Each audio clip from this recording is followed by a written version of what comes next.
Hello everyone, welcome to Let's Discover It. This is Arya Singh and today we will discuss about distribution of natural vegetation over the earth. Okay?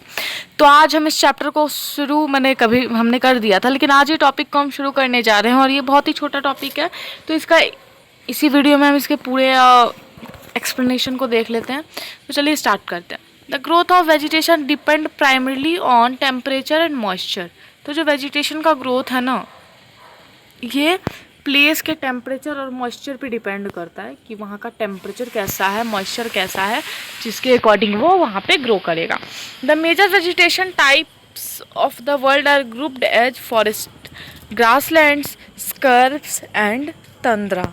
Okay, क्या हो रहा है actually कि जो major vegetation आप पूरे world में grouped है, जैसे फॉरेस्ट हो गए एक तो पहले, दूसरा ग्रासलैंड हो जाता है, तीसरा आपका स्क्रब्स हो जाता है, चौथा टंड्रा हो जाता है, तंद्रा। तो in many area heavy rainfall huge tray में थ्राइव। तो बहुत सारे एरिया में ना रेनफॉल बहुत हैवी होता है, इसलिए वहाँ पे जो ह्यूज ट्रीज़ होते हैं ना, बहुत ज़्यादा ह्यूज ट्री आता है, बहुत ज़्यादा, एक तरह से बोल सकते हैं उसकी वॉल्यूम बहुत ज़्यादा थिक होती है। द फॉरेस्ट आर दस associated with area having abundant water supply. तो जो फॉरेस्ट होता है ना, वो वहीं पे ज़्यादा से ज़्यादा फैल सकता है जहाँ पे आपको वाटर सप्लाई आप उसे दोगे, ठीक है, क्योंकि वाटर ही है जिससे प्लांट ग्रो करता है। As the amount of moisture decrease the size of the trees and their density reduce. तो अगर पानी की कमी होगी, यानी नमी की कमी होगी, मॉइस्चर की कमी होगी, तो उससे क्या होगा ना कि जो प्लांट है ना, वो धीरे धीरे साइज में छोटे हो जाएंगे, उनकी डेंसिटी भी बहुत ज़्यादा लो हो जाएगी। Short stunt trees and grasses grow in the region of moderate rainfall. Short tree यानी बहुत ही छोटे छोटे पेड़, ठीक है, छोटे पेड़ ग्रास ग्रो होते हैं उन रीजन में जहाँ पे रेनफॉल मॉडरेट होता है, यानी मीडियम अमाउंट में होता है, ना तो अच्छा से होता है ना तो बहुत बुरे तरीके से होता है, और वहाँ पे वर्ल्ड का ग्रासलैंड फॉर्म हो जाता है। वर्ल्ड का ग्रासलैंड कैसे फॉर्म होता है, इस चीज़ को आपको अच्छे से याद रखना है।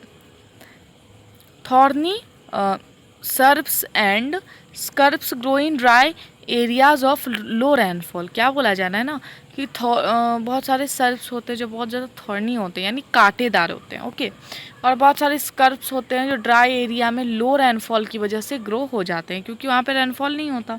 एक तो हमने पढ़ा कि ग्रासलैंड में मॉडरेट रेनफॉल होता है और यहाँ पे रेनफॉल ही नहीं होता। In such plant have deep roots and leaves with thorny and waxy surface reduce loss of moisture through transpiration। क्या होता है ना कि कहा जा रहा है कि जो लीव्स होते हैं इस प्लांट्स के, उनका जो रूट होता है पहले वो बहुत ही डीप होता है, जिससे वो नीचे से पानी वगैरह हल्का फुल्का ले लेते हैं, और फिर उनका जो मॉइस्चर होता है वहाँ पे ना रिड्यूस होता है, क्योंकि नमी होती नहीं है, तो ट्रांसपीरेशन वो कांटे से करते हैं और कम करते हैं। तंद्रा वेजिटेशन होता है आपका पोलर रीजन में, जहाँ पे मोसेस और लिचन्स वगैरह ग्रो होते हैं। Today there are many more people in the world than there were 2 centuries back, ठीक है। To feed the growing number large area of forest has been cleared to grow crops. Feed करने के लिए, यानी देखिए अगर हम बात करें तो आज पॉपुलेशन दिनों दिन बढ़ते जा रही है, और पॉपुलेशन बढ़ रही है ना, तो आपको क्रॉप भी उस अमाउंट से ग्रो करना होगा, आपको नहीं, यानी फार्मर जो हैं तो उस अमाउंट से ग्रो करना होगा। तो उस अमाउंट से अगर हम नहीं ग्रो करेंगे तो आप आगे आने वाली पॉपुलेशन सर्वाइव नहीं कर पाएगी। तो उसे ग्रो करने के लिए हमें फॉरेस्ट को क्लियर करना हो रहा है, वो भी लार्ज अमाउंट पे। तो फॉरेस्ट क्लियर कर रहे हैं तो फॉरेस्ट में जो लोग रह रहे हैं उनको ही प्रॉब्लम्स वगैरह फेस करनी पड़ रही है, लेकिन वो बाद में जाके स्टेबल हो जाते हैं, लेकिन पहले उन्हें प्रॉब्लम फेस करनी पड़ती है। Forest covered all over the world is vanished rapidly. जो फॉरेस्ट हमारे पूरे वर्ल्ड को कवर कर रहा है ना, वो धीरे धीरे धीरे धीरे वेनिस्ड हो रहा है।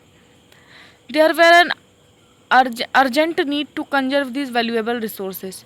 तो आज ना ये बहुत ही जरूरी, अर्जेंट मतलब होता है एक तरह से इम्पॉर्टेंट, ठीक है, इम्पॉर्टेंट, इमरजेंसी, यानी तुरंत इस चीज़ को कंजर्व करना, हमारे वैल्यूएबल रिसोर्सेज जो दिनों दिन ख़त्म होते जा रहे हैं, इन्हें बचाना बहुत ही ज़्यादा ज़रूरी हो चुका है। अगर हम नहीं बचाएं ना तो रेनफॉल रिड्यूस हो जाएगी, ऑक्सीजन सप्लाई कम हो जाएगा, ह्यूमन बहुत सारे डिजीज से सफ़र करने लगेंगे, और हमारे अर्थ पे लाइफ पॉसिबल नहीं रहेगी।